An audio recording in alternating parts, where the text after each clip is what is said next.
considera que uno está por encima de otro? Porque la cifra de estos en goles es inesperada. Es inesperada. Si eso dicen las estadísticas después de tantos partidos, pues es así. Tenemos que crear más ocasiones, chutar más a puerta, ganar duelos y tener más efectividad.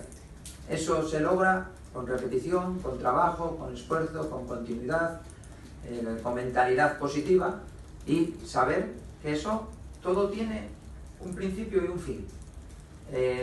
La temporada pasada, seguro que por estas fechas seríamos el equipo más resolutivo, de los más resolutivos.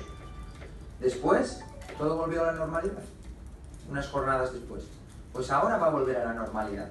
Estos delanteros van a volver a meter goles, van a generar situaciones de gol a través del trabajo colectivo y también por sí mismos, que es otra faceta que también hacen los delanteros. Tenemos absoluta confianza en nuestros delanteros y en todos los jugadores.